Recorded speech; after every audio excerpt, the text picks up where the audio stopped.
Pomladi veliko govorimo o razstrupljanju telesa. Sanja Lončar pa nam bo danes povedala, kako ob tem rešiti glavobole in druge nevšečnosti, ki se ob tem razstrupljanju rade pojavljajo.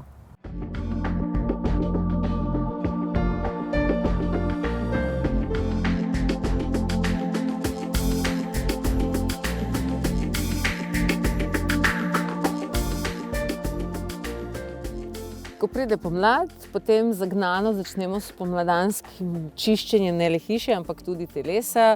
Začnemo piti brezov sok, ki je čudovita pijača, res iz telesa splakne ogromno sečne kisline, tudi usedline v ledvicah, tisto, kar imamo pod kožo, pa se nam ne ljubi pokazati na plaži. To je res čudovito, ko uživamo brezov sok ali začnemo uživati take polne sklede dobrot.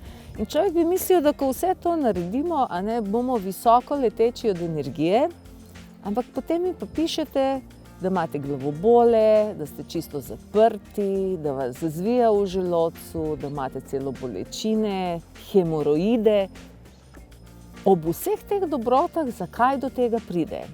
No, vedeti moramo, da ne moremo spomladanskega velikega pospravljanja narediti brez izdatnih količin vode. Torej, ko pijemo brezov sok, on je izjemno očiščevalen, ampak vaša ledvica bodo v enem dnevu izločila 6-krat več sečne kisline kot v povprečnem dnevu.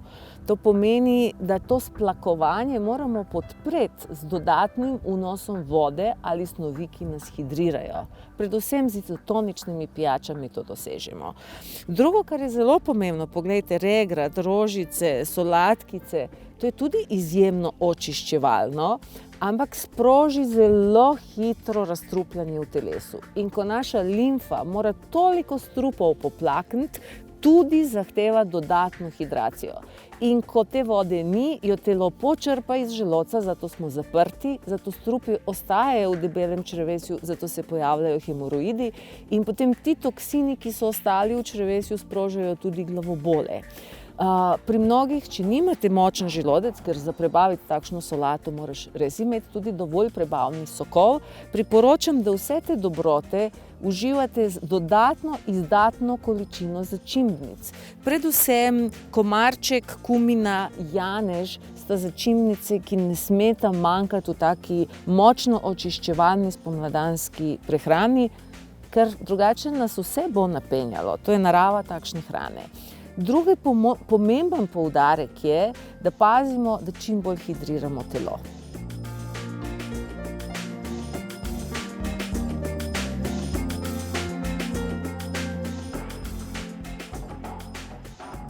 Če bi zdaj od dehidracije padli od izčrpanosti in bi nas pripeljali na urgenco, bi dobili infuzijo. Infuzija pa je dejansko liter vode in 9 gramov soli. Nič drugega. Torej, naše telo zelo močno potrebuje te dodatne elektrolite, ki jih najdemo v soleh. Tekočina, ki v osnovi ima najbolj enako ravnovesje vseh teh rudnin, kot jo najdemo v naši krvi, je le kokosova voda. Ampak pazite, ne govorimo o kokosovem mleku, o kokosovih sokovih. Če želimo res infuzijo, ki jo ne dobimo v žilo, ampak jo zaužijemo, potem potrebujemo čisto kokosovo vodo mladih orehov. To prepoznamo tudi po tem, da je prosojna in po okusu ne sladka, ne slana. Nekateri pravijo preveč nevtralna, ampak to, kar naredi za telo, je čudovito. Pazimo, da tudi spomladi ali ko se začnemo ukvarjati z nekim športom, ne delamo sladkih pijač ali pijač, ki so recimo ali le vodo. Obvezno v sokove dodajamo vedno tudi malo slanice. Ja, najraje dam tisto himalajsko raztopljeno slanico. Tudi ko izbiramo te izotonične pijače, na marsičem je danes napisano, da je izotonično, potem pa noter dobite kup enih konzervansov, barvil, umetnih arom, fluorescentnih barv. To ni nič razstrupljevalnega, dejansko samo povečamo breme. Berite droben tisk, torej naravne, ekološke sestavine in obvezno dodatek soli. Da mišice ne trzajo, ja imam rada tudi dodatek magnezija, na ta način telo res pospešeno hidriramo.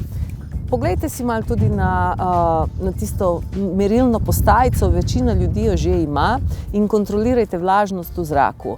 Zdaj, posebej spomladi, pogosto opažam, da ta vlažnost pade kritično nizko. Torej vse, kar je pod 40% vlažnosti, je za naše telo strašno izsuševalno. Smo kot en jabolčni krhalj v sušilniku in v dneh, ko namerite 20% vlažnost, tudi če nič ne boste delali, se boste cel dan sušili.